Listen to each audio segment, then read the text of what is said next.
بسم اللہ الرحمن الرحیم والصلاة والسلام علی سیدنا و مولانا محمد وعلی آلہ وصحبہ اجمعین۔ علامہ زرکشی مفسرین میں سے ہیں، وہ یہ فرماتے ہیں اگر قرآن کا کوئی نام رکھا جاتا، قرآن تو کہتے ہیں نا پڑھی جانے والی چیز قرآن، لیکن اگر اس کا کوئی نام ہوتا، جیسے انجیل نام ہے، زبور نام ہے، تورات نام ہے، ایسی اگر قرآن کا نام رکھا جاتا تو وہ سورہ ابراہیم کی یہ آیت اس کا نام بنتی، ھذا بلاغ للناس، یہ اللہ کا پیغام ہے لوگوں کو پہنچانے کے لیے، یہ اللہ کا پیغام ہے لوگوں کو پہنچانے کے لیے۔ تو اللہ کا شکر ہے اس امت کے علماء وہ اللہ کے اس پیغام کو اگلی نسلوں تک پہنچاتے رہے، سناتے رہے۔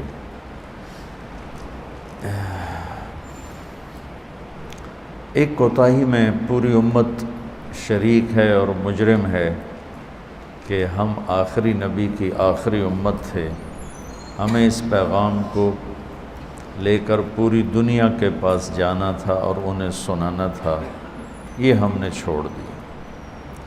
اس لیے پچھلے 700 سال سے کوئی قوم اسلام میں داخل نہیں ہوئی، افراد داخل ہوئے ہیں، قوم آخری قوم جو اسلام میں داخل ہوئی وہ تاتاری ہیں۔ اب اس کو چپ کراؤ، وہ تاتاری ہیں، آخری قوم جو اسلام میں داخل ہوئی۔ 656 ہجری میں بغداد کو ہلاکو خان نے تباہ کیا، تو پھر اس کے 20 سال کے اندر ساری تاتاری قوم مسلمان ہوئی دعوت کے ذریعے سے۔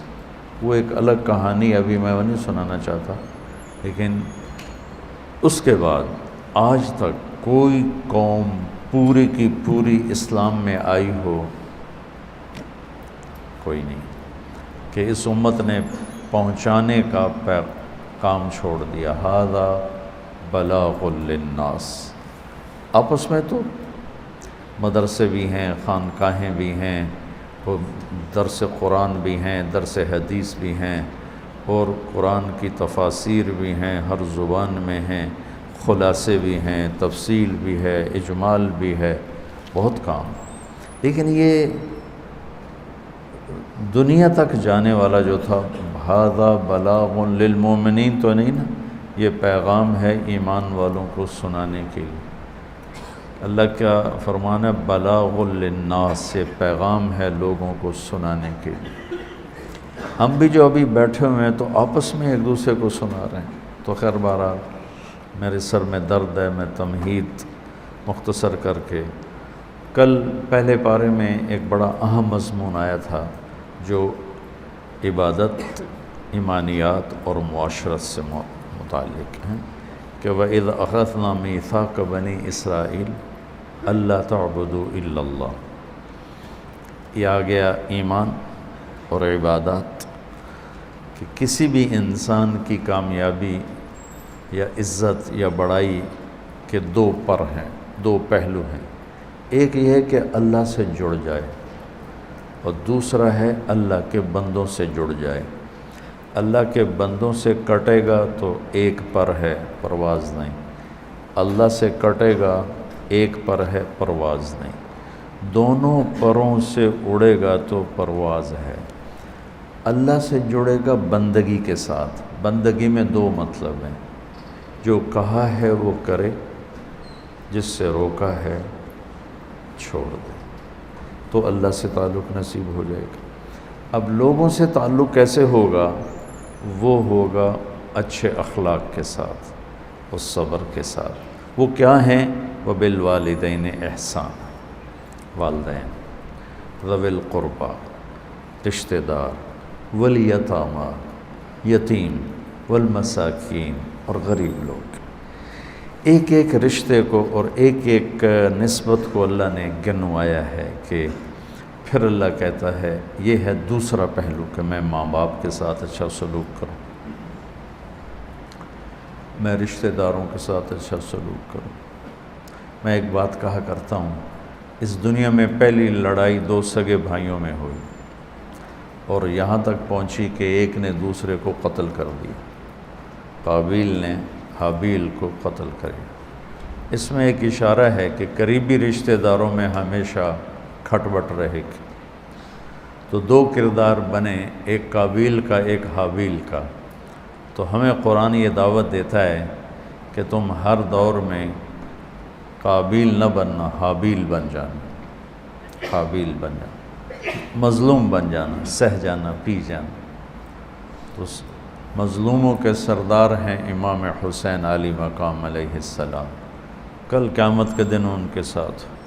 اور اس امت کے ظالموں کے سردار ہیں شمر ابن زیاد ابن سعد یزید۔ میں پتہ نہیں کہاں بیان کر رہا تھا کہ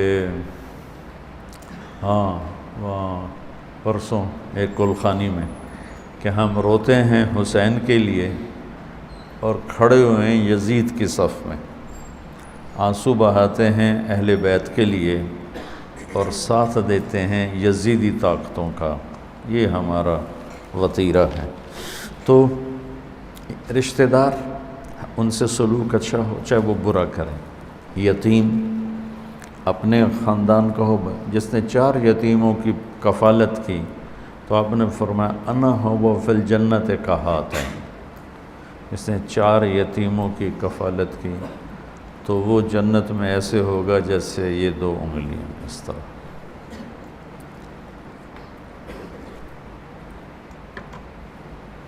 والمساکین، غریب لوگ۔ فقیر اسے کہتے ہیں جس کے پاس قوت و یوم، ایک دن کا کھانا ہو کل کا نہ ہو۔ مسکین اسے کہتے ہیں جس کی زندگی مسکین سکنہ سے ہے، سکنہ ٹھہر جانے کو کہتے ہیں کہ جس کی زندگی اسباب سے خالی ہو کر ٹھہر چکی ہو کہ ایک روٹی کا لقمہ بھی اس کے پاس کوئی نہ، اسے مسکین کہتے ہیں۔ سکن سے ہے مسکین۔ تو ان کے ساتھ اچھا سلوک کرنا۔ پھر آخر میں آ کے دوبارہ وَأَقِیمُوا الصَّلَاةَ، نماز پڑھو، آتوا الزکاۃ، زکوٰۃ دو۔ نماز اللہ سے جوڑتی ہے، زکوٰۃ اللہ کے بندوں سے جوڑتی ہے۔ اب اللہ سے مانگا کرو یا اللہ مجھے سخی فرما۔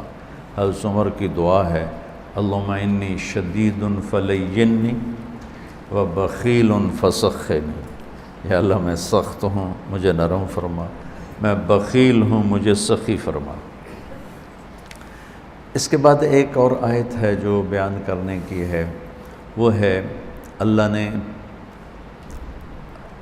پہلے پارے میں اپنے نبی کی شان میں ادب سکھایا ہے۔ یا ایھا الذین آمنوا لا تقولوا راعنا وقولوا انظرنا۔ یا ایھا الذین آمنوا یہ پہلی دفعہ آ رہا ہے یہاں، اور پورے قرآن میں یا ایھا الذین آمنوا 99 دفعہ آیا ہے، 89، 89، 80 جمع 9، 89۔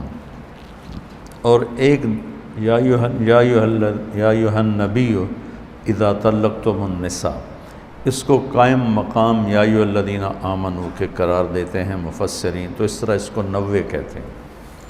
پہلی دفعہ اللہ تعالیٰ نے ہمیں اور کسی امت کو اللہ نے یا ایھا الذین آمنوا سے خطاب نہیں کیا سوائے اس امت۔ اے ایمان والو، عزت دی ہے۔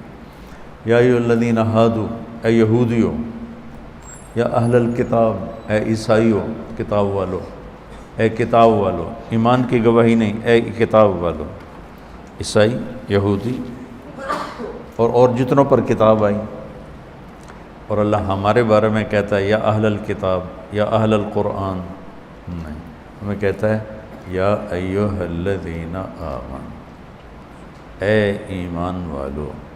یہ بھی اس امت کے فضائل میں سے ہے کہ اللہ نے کسی امت کو ایمان، اللہ ہمارے ایمان کا گواہ بن رہا ہے کہ تم ایمان والے ہو۔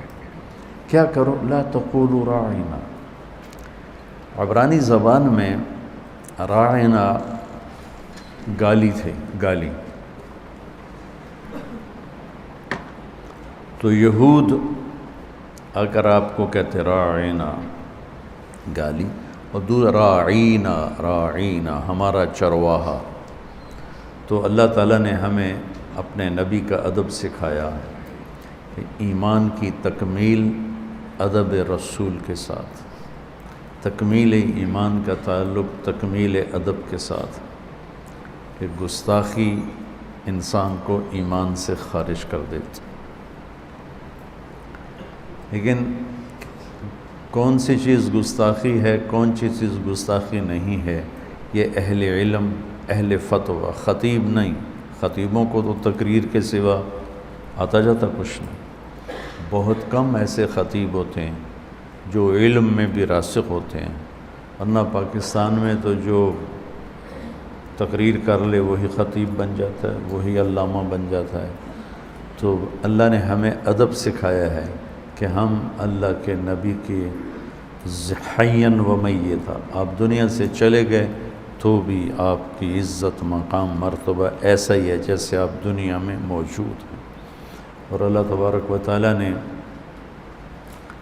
آپ کے سامنے آواز بلند کرنے سے روکی. یا ایھا الذین آمنوا لا ترفعوا اصواتکم فوق صوت النبی ولا تجهروا له بالقول كجهر بعضكم لبعض ان تحبط اعمالكم وانتم لا تشعرون.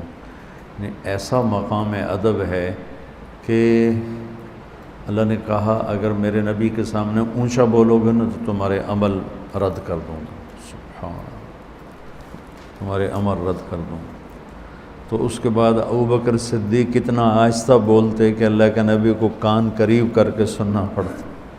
اور ثابت بن قیس بن شماس بڑے صحابی ہیں، انہوں نے مسجد میں آنا ہی چھوڑ دیا اور روئے جا رہے. ان کی آواز بڑی بلند تھی. تو وہ کہنے چلو میرے تو عمل برباد ہو گئے. چند دنوں کے بعد آپ نے پوچھا ثابت نظر نہیں آ رہے کدھر؟ کہا جو تو جب سے یہ آیت اتری ہے انہوں نے مسجد میں آنا چھوڑ دیا. تو آپ نے انہیں بلوا کر فرمایا تو ان لوگوں میں سے نہیں ہے جن کے لیے بے ادبی کا حکم آتا ہے، تو میرے پیاروں میں سے. یہ یمامہ کی جنگ میں شہید ہوئے. تو ایک اشارہ ادب رسول ہے، اور اللہ کے نبی کے ادب میں سب سے بڑی چیز آپ کا اتباع ہے، آپ کی زندگی کا اتباع.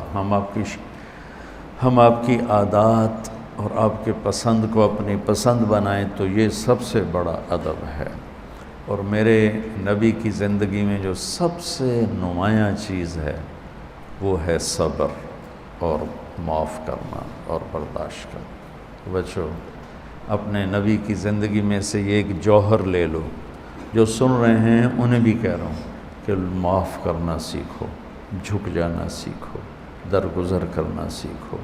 تو آپ کی دنیا کی زندگی بھی آسان اور آخرت کی زندگی بھی آسان ہے. اس کے بعد ہے ابراہیم علیہ السلام کی ایک دعا ہے، اور اس دعا میں ہمیں چند اصول ملے ہیں وہ بتانا چاہتا ہوں. ہر ایک کی تمنا ہے کہ ہمارا ملک ایک اچھا ملک ہو، ہماری ریاست ایک اچھی ریاست ہو. تو اچھا ملک، اچھی ریاست کسے کہتے ہیں؟ اس کو ابراہیم علیہ السلام نے اپنی دعا کے ذریعے سے اشارتاً پیش کیا ہے.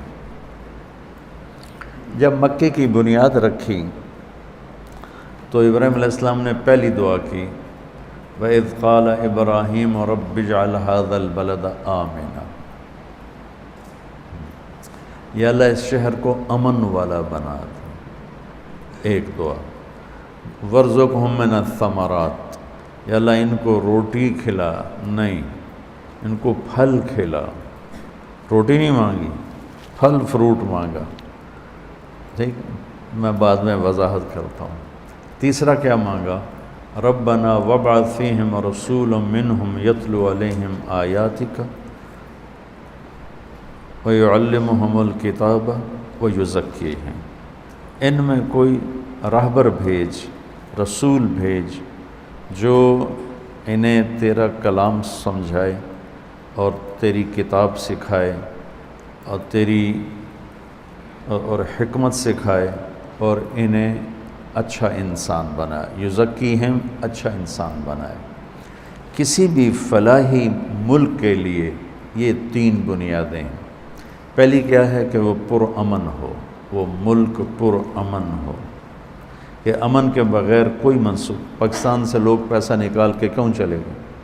امن کوئی نہیں، اور پاکستانی خود پیسے نکال کے کوئی کہیں نکل گیا، کوئی کہیں نکل گیا، امن کوئی نہیں۔ امن کے لیے 3 شعبے ہیں جو صحیح اپنے آپ کو کرنے کی کوشش کریں گے تو امن قائم ہوگا۔ ایک پہلے نمبر پہ عوام، عوام خود امن کے طلبگار ہوں۔ دوسرے نمبر پر پولیس، اور تیسرے نمبر پر عدالت۔ لوگوں میں دیانتداری ہو تو ویسے ہی امن قائم ہو جائے گا۔ لوگوں میں کھوٹ ہو اور پولیس میں دیانتداری ہو تو کھوٹے دب جائیں گے، رک جائیں گے۔ پولیس میں کھوٹ ہو اور عدالتوں میں دیانتداری ہو اور انصاف ہو تو پولیس بھی دب جائے گی، رک جائے گی۔ اب مسئلہ اس وقت یہ ہے کہ ہم عوامی طور پر بھی بددیانت ہیں، پولیس کی سطح پر بھی بددیانت ہیں، اور ہماری عدالت بھی بددیانت۔ بددیانت سے میری مراد ہے یہ نہیں کہ ہمارے پاس کوئی جج، کوئی وکیل دیانتدار نہیں، بہت سے ہیں، لیکن نظام عدل جس میں انصاف ملتے ملتے عمر گزر جائے، اس پر بھی اللہ کی لعنت۔ یہ 20 سال کے بعد کیس کا فیصلہ ہو رہا ہے، ایک آدمی 20 برس جیل میں پڑا ہوا ہے، 20 برس کے بعد فیصلہ ہوتا ہے کہ آپ بری الذمہ ہیں، آپ کے ذمہ کچھ نہیں ہے، تو اس کو بھی انصاف نہیں کہتے، یہ بھی ظلم عظیم ہے۔ تو بچوں، پہلی چیز یہ ہے کہ عوام میں امن کی طلب ہو، اور امن کی طلب کے لیے میں کوئی قانون سے نہیں ہوگا، آپ سے ابتدا کرتا ہوں، آپ پوری دنیا کے لیے پرامن بن جاؤ۔ کبھی آپ نے سوچا السلام علیکم ورحمۃ اللہ، السلام علیکم ورحمۃ اللہ، ایک بات ہم ملتے ہیں السلام علیکم تو وعلیکم السلام۔ میرے نبی نے فرمایا جنت میں نہیں جا سکتے جب تک محبت نہ کرو، اور محبت نہیں کر سکتے، جنت میں نہیں جا سکتے جب تک ایمان نہ لاؤ، اور ایمان نہیں بن سکتا جب تک محبت نہ کرو، اور محبت بن نہیں سکتی جب تک ایک دوسرے کو سلام نہ کرو۔ اس کا عام مطلب یہ لیا جاتا ہے کہ ایک دوسرے کو السلام علیکم کہو، یہ بھی ٹھیک ہے، لیکن اس سے جو میں اس سے اگلا مطلب بیان کرنے لگا ہوں، السلام علیکم، آپ پر سلامتی ہو، ایک پیغام ہے کہ میرے بھائی میں آپ کو کبھی کوئی دکھ نہیں پہنچاؤں گا، میں آپ کے لیے سلامتی ہی سلامتی ہوں، میری طرف سے آپ کو کوئی دکھ نہیں پہنچے گا۔ سبحان اللہ، کیا کمال۔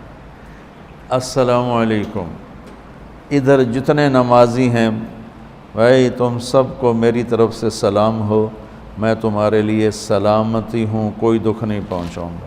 السلام علیکم بھائی، آپ جتنے اس طرح بیٹھے ہو آپ سب کو میرا سلام ہو، میری طرف سے آپ کو کوئی دکھ نہیں پہنچے گا۔ ہم میں ہر فرد دوسرے کے لیے امن بن جائے۔ کوئی ایسا میرے بچوں شعبہ نہیں ہے کہ حکومت ہاتھ میں آئے گی تو دین آ جائے گا۔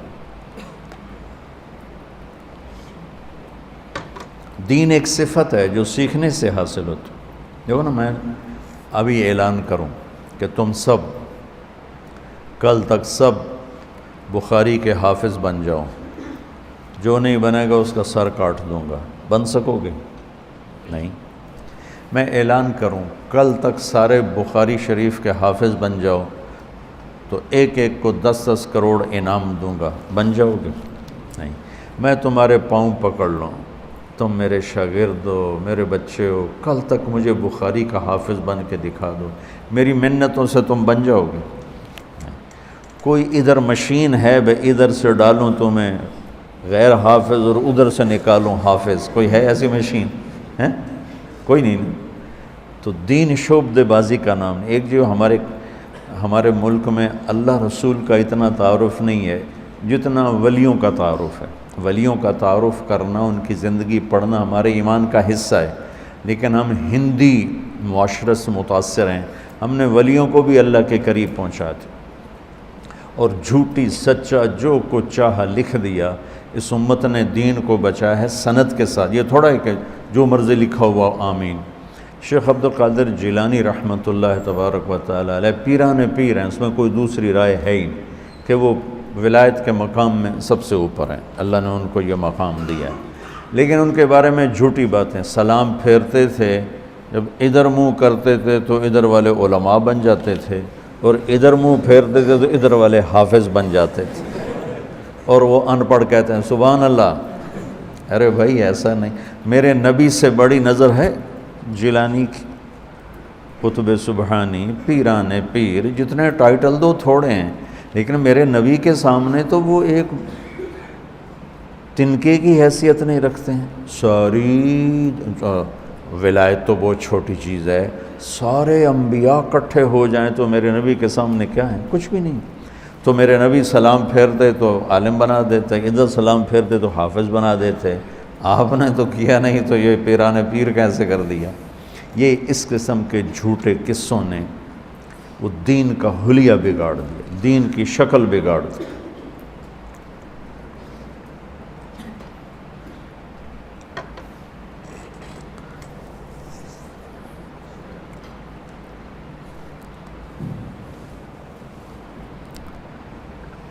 ہم ایک دوسرے کے لیے امن بنیں، سلامتی بنیں، پر امن بن جائیں تو معاشرے میں تبدیلی آنی شروع ہو جائے۔ کوئی ایسا پھوکا نہیں، دم نہیں، درود نہیں، حکومت نہیں۔ میرے نبی نے کس طرح آہستہ آہستہ آہستہ 23 سال میں امت بنائی، آتے ہی نہیں ایک نظر ڈالو اور یہ ہو جائے وہ ہو جائے، یہ سب ایسی کچی باتیں ہیں۔ نظر کا اثر ہے، صحبت کا اثر ہے، صحبت کی تاثیر ہے، کوئی شک نہیں۔ نظر پڑھ کے لوگوں کی زندگیاں پلٹ جاتی ہیں، کوئی شک نہیں، لیکن اس کو بچانے کے لیے، اس زندگی پہ باقی رہنے کے لیے جان مارنی پڑتی ہے، تب جا کے وہ باقی رہتا ہے، ورنہ یوں ہاتھوں سے اڑ جاتا ہے۔ تو اس ملک کو اگر ہم پرامن بنانا چاہتے ہیں تو آپ پرامن ہو جائیں، اور آپ کے لیے پرامن ہونے کی بات یہ ہے کہ فرقہ واریت کی آگ لگانا چھوڑ دیں۔ ہم نے علماء دیوبند سے پڑھا ہے، ہم ان کی تحقیق پر راضی ہیں، مطمئن ہیں، لیکن ہم باقی تمام مکاتب فکر کے علماء کی اور ان کی ترجیحات کی عزت کرتے ہیں، احترام کرتے ہیں، اور ان کو ہم مسلمان سمجھ کر اپنا بھائی سمجھتے۔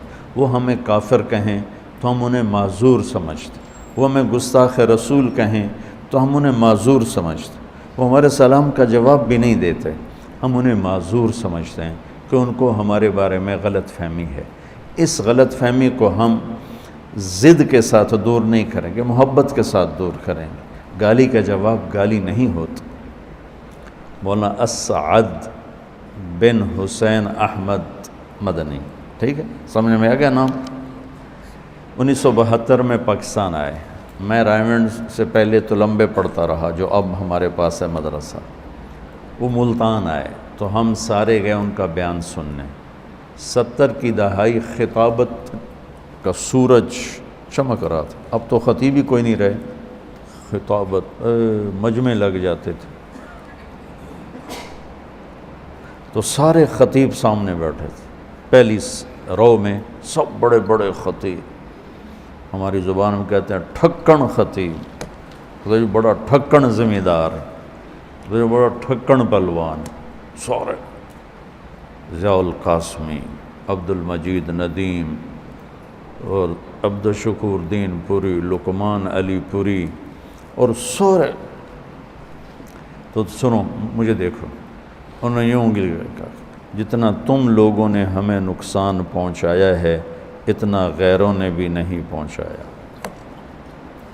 میں گواہ ہوں، سمعتہ اذنایا ووعاہ قلبی،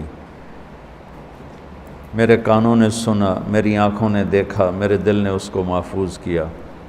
جتنا تم لوگوں نے ہمیں نقصان پہنچایا ہے اتنا غیروں نے بھی نہیں، کہ تم گالی کا جواب گالی سے دیتے ہو اور ہمارے اکابر گالی کا جواب دعا سے دیتے تھے۔ یہ تم میں چاہتا ہوں،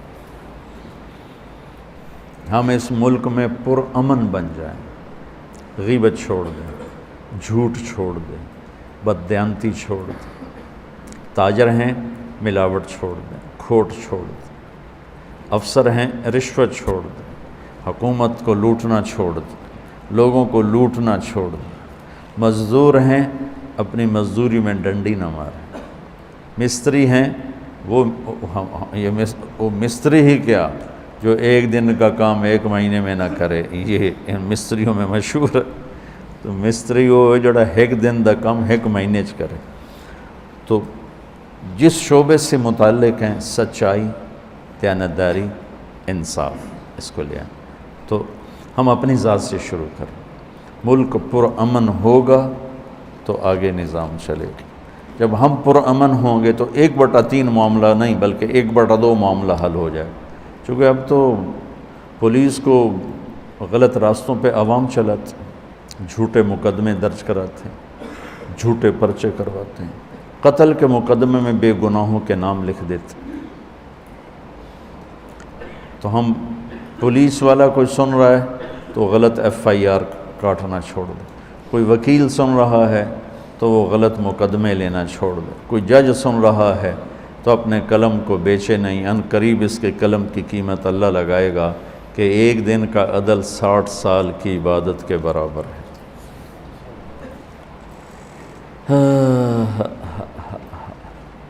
جب ملک پرامن ہوتا ہے تو دوسری چیز پھر مانگی کیا کہ اللہ تعالیٰ ان کو روٹی نہیں کہا ان کو پھل فروٹ، کیلے، سیب، امب، سنگترے، مٹھے، انار، یا اللہ ان کو یہ کھلا۔ اچھا تو یہ تو پیسوں سے آتے ہیں نا،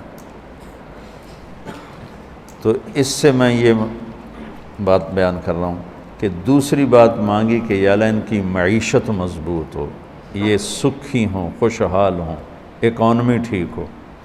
اکانومی ٹھیک کرنے کے لیے کیا کس چیز کی ضرورت ہے؟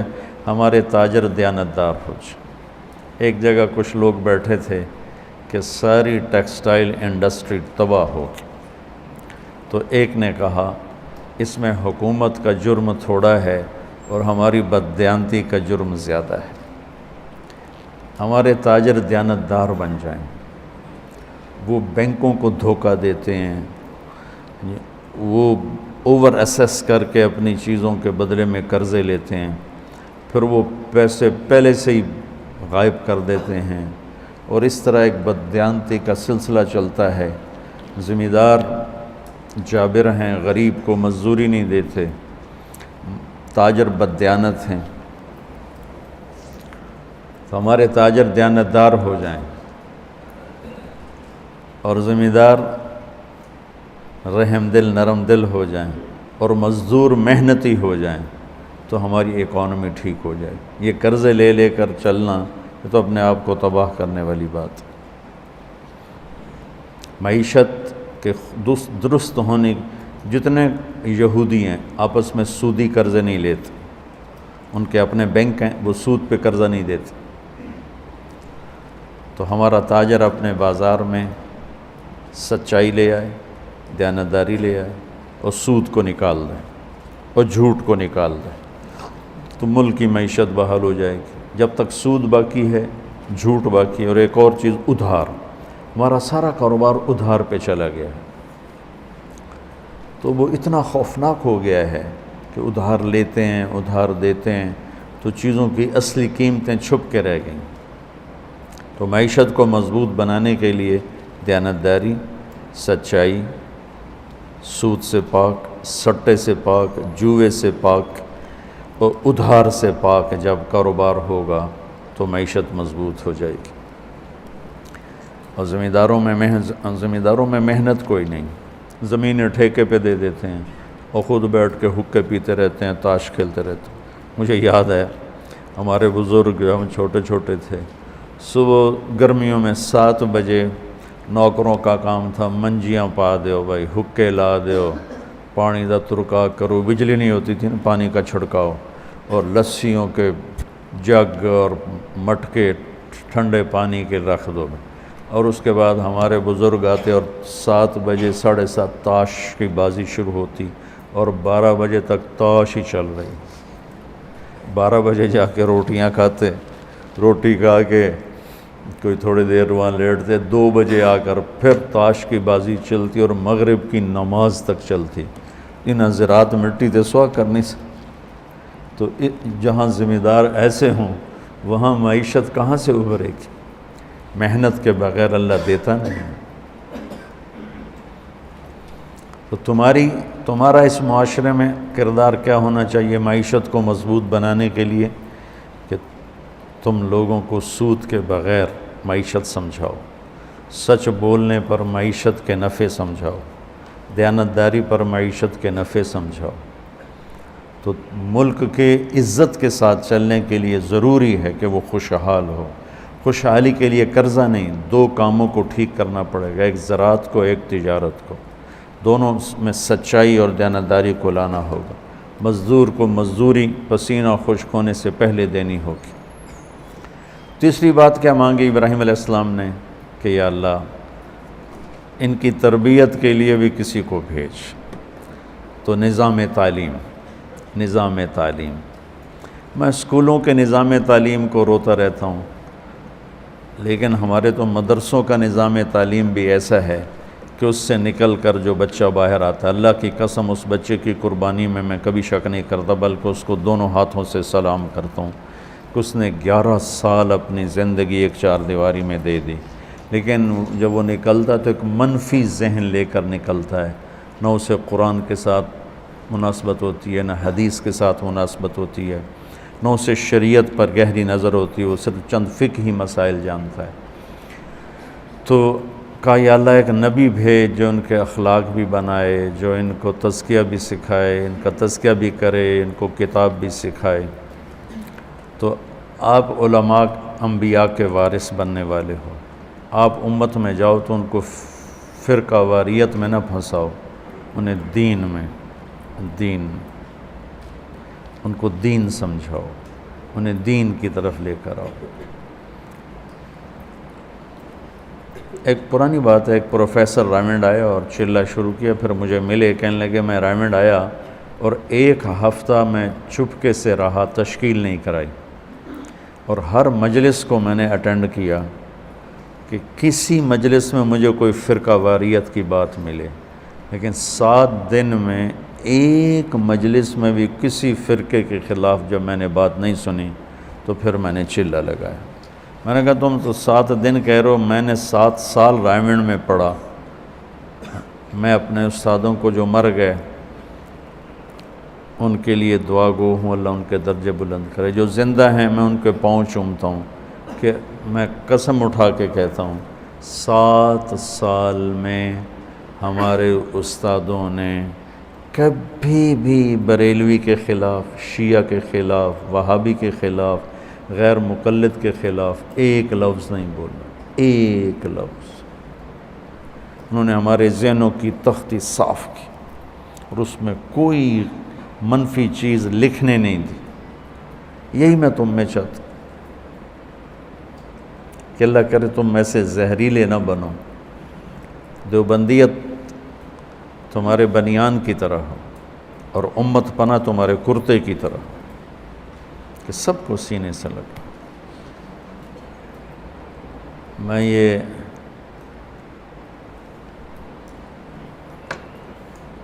جو ہمارے پہلے سال پہلی جماعت تھی، مولوی عدنان صاحب سے 1 سال پہلے، مولوی مسعود صاحب ہوتے ہیں وہاں پڑھاتے ہیں، مولوی اسرار وہ ہمارے گاؤں میں پڑھاتے ہیں، میں انہیں سبق پڑھانے ان کے کمرے میں گیا، یہ ادھر پہلا کمرہ۔ تو تاریخ میرا ذوق ہے، میں پاگلوں کی طرح تاریخ پڑھتا ہوں۔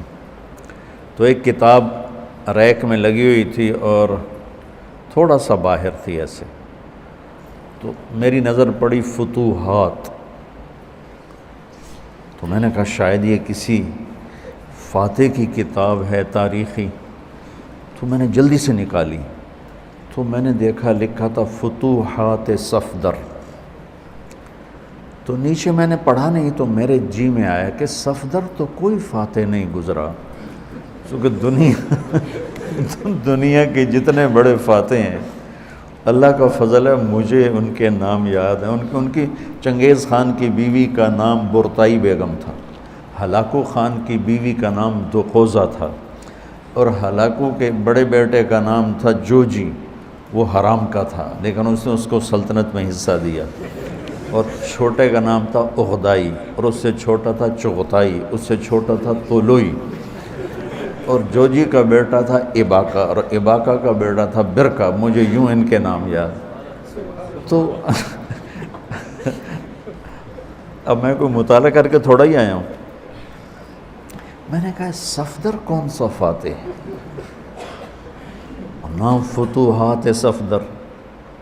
تو پھر میں نے اندر دیکھا تو میں نے اپنا سر پیٹ لیا، وہ امین صفدر اکاڑوی صاحب نے جو غیر مقلدوں سے مناظرے کیے، وہ کتاب بنی ہوئی تھی، اور فتوحات صفدر۔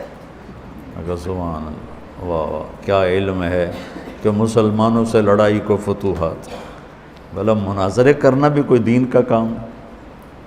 مناظرے کرنا تو نری کے نری تباہی اور بربادی کا کام، چونکہ ہمارے علماء تاریخ نہیں پڑھتے، اور ان کو واہ واہ کرنے والے ہر جگہ مل جاتے ہیں، اور واہ واہ کرنے والوں کا تو حال ہی ہے۔ ایک پیر صاحب سے ہم ملنے گئے، بڑے پیر صاحب، لاکھوں مرید، اور بڑے نیک، ایسا نہیں کہ کوئی جاہل، بڑے عالم فاضل۔ تو وہ تشریف فرما تھے، ان کے مریدین بھی تھے، ہم بھی تھے۔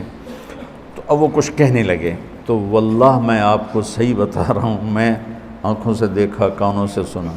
وہ کہنے لگے وہ، اس کے بعد کچھ کہنا تھا تو انہوں نے بھی اتنا ہی کہا وہ۔ ان کے مرید بولے سبحان اللہ، سبحان اللہ۔ میں کہا تھوڑی بیڑی بڈھے کو پیر نو بولن تے دیو، نام مراد سبحان اللہ۔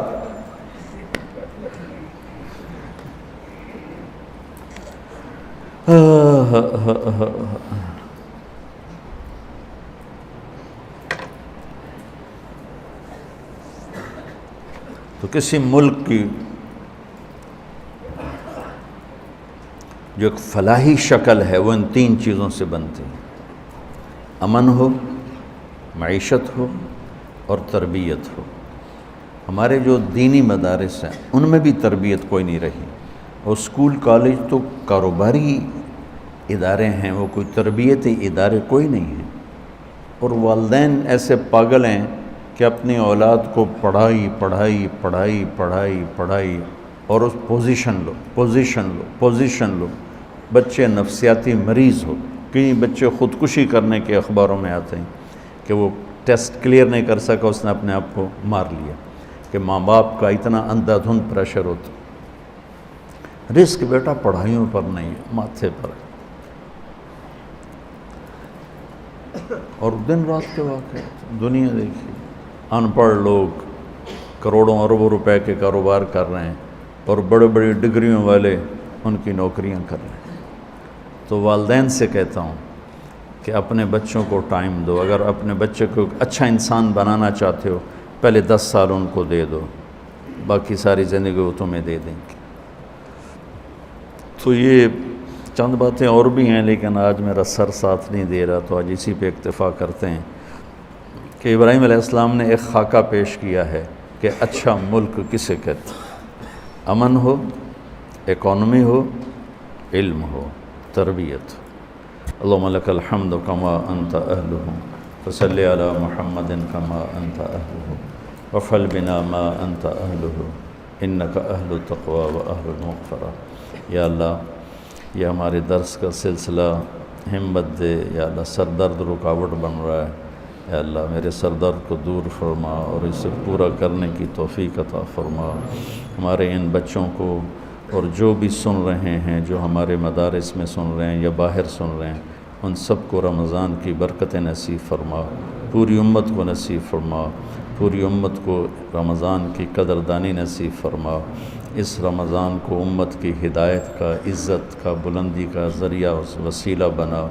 جہاں جہاں تیرے محبوب کی امت کٹ پٹ کے گئی، ٹکڑے ٹکڑے ہو گئی، انہیں دوبارہ اپنے گھروں میں واپس پہنچا، ان کو عزت والا رزق دے، محفوظ زندگی عطا فرما۔ یا اللہ تو ہم سے، ان سب سے، سننے والوں سے راضی ہو جا، آمین۔